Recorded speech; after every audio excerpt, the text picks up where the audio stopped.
झांसी में इलाहाबाद झांसी शिक्षक MLC seat के लिए मतगणना रिजल्ट से पहले बीजेपी प्रत्याशी बाबूलाल तिवारी और एसपी प्रत्याशियों में आरोप प्रत्यारोप का दौर शुरू। एसपी प्रत्याशी ने मतगणना प्रभावित करने का लगाया आरोप।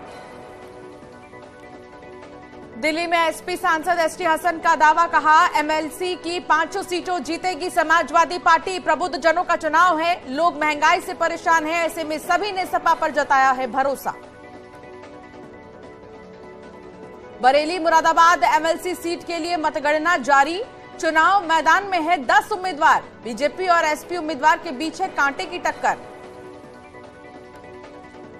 संभल में मवेशी तस्करों पर शिकंजा, पुलिस और मवेशी तस्करों के बीच मुठभेड़।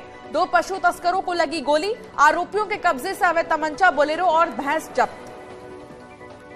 शाहजहांपुर पुलिस को मिली बड़ी सफलता। पुलिस ने 15,000 के इनामी बदमाश प्रमोद को किया गिरफ्तार। बदमाश बाइक चोरी के मामले में 9 महीने से चल रहा था फरार।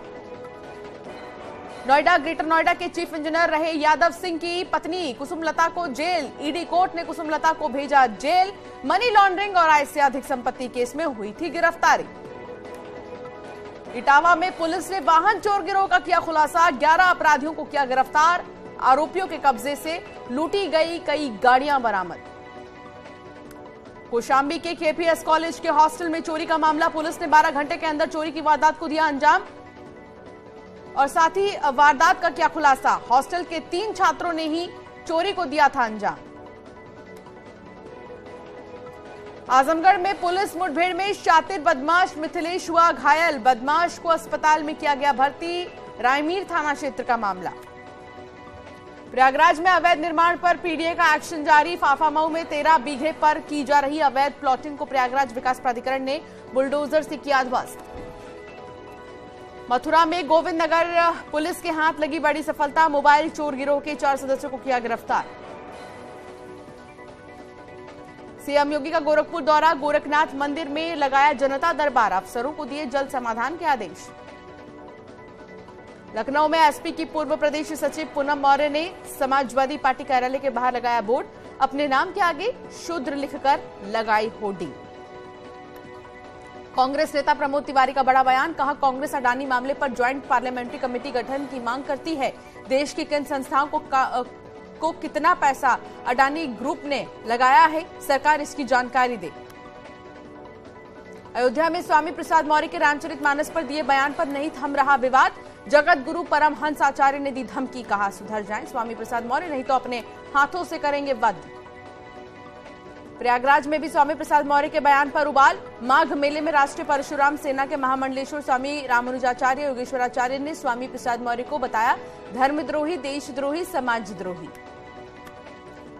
कथावाचक धीरेन्द्र कृष्ण शास्त्री पहुंचे माघ मेला। धीरेन्द्र शास्त्री ने संगम में लगाई डुबकी। निर्मोही अखाड़ा के महामंडलेश्वर संतोष दास ने किया स्वागत। सहारनपुर में पूर्व बीएसपी एमएलसी और खनन माफिया हाजी इकबाल का पासपोर्ट जब्त। 50,000 के इनामी खनन माफिया पूर्व हाजी इकबाल और उनके परिवार के खिलाफ मिर्जापुर में गैंगस्टर एक्ट में दर्ज हुए मुकदमे। सीतापुर में विवादित पोस्टर वायरल। पोस्टर में भगवान राम और लक्ष्मण को बांधकर पीटने का दृश्य। गोलू सिंह नामक व्यक्ति के फेसबुक अकाउंट से किया गया था पोस्ट। कानपुर में आगजनी और प्लॉट कब्जाने के मामले में आरोपी एसपी विधायक इरफान सोलंकी की कोर्ट में पेशी। भारी सुरक्षा व्यवस्था के बीच पेशी। सीएम योगी आदित्यनाथ का बयान, समाजवादी पार्टी विकास के एजेंडे को करना चाहती है डैमेज।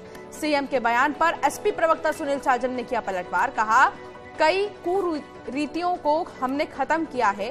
रामचरितमानस को भी किया जा सकता है संशोधित। दिल्ली दौरे पर यूपी कांग्रेस विधानमंडल दल की नेता आराधना मिश्रा। आराधना मिश्रा ने राहुल सोनिया के यूपी से फिर चुनाव लड़ने के दिए संकेत। कहा राहुल गांधी पर गर्व है।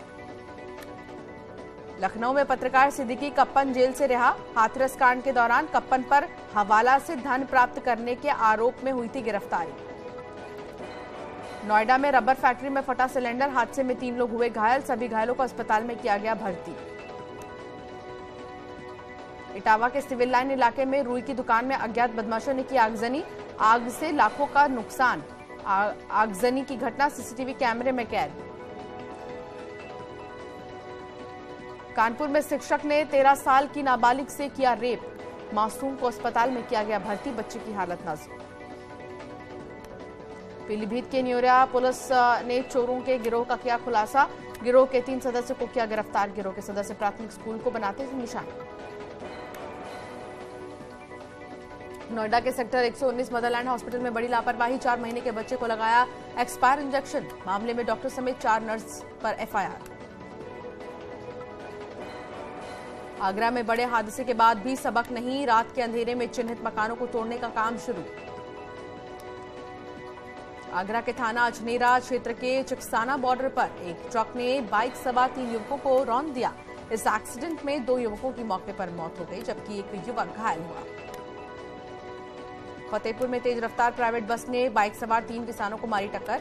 एक किसान की मौके पर हुई मौत, जबकि 2 गंभीर रूप से घायल। औरैया के बेला क्षेत्र में फार्मासिस्ट राजेश वर्मा ने की खुदकुशी। अस्पताल के शौचालय में फांसी लगाकर की आत्महत्या। प्राथमिक स्वास्थ्य केंद्र में फार्मासिस्ट था मृतक। पीलीभीत के सहरामाऊ में रेलवे लाइन के पास संदिग्ध परिस्थितियों में मिला युवक का शव। सूचना मिलते ही ग्रामीण जुटे। पुलिस ने शव को कब्जे में लेकर पोस्टमार्टम के लिए भेजा।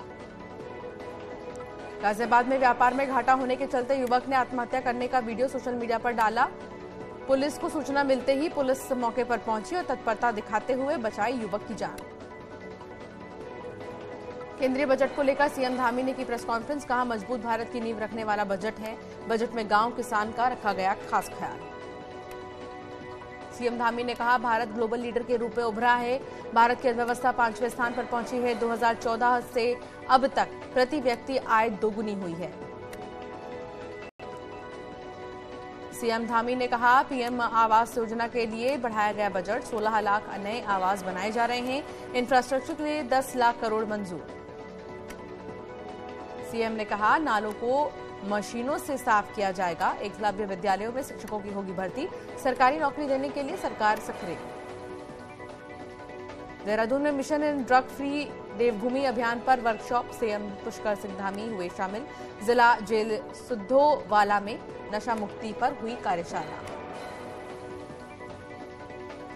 मुलायम सिंह यादव की छोटी बहू और बीजेपी नेता अपर्णा यादव पहुंची उत्तरकाशी। अपर्णा यादव ने आम बजट पर रखी अपनी बात। कहा, बजट बहुत अच्छा है, सभी वर्गों का रखा गया ध्यान।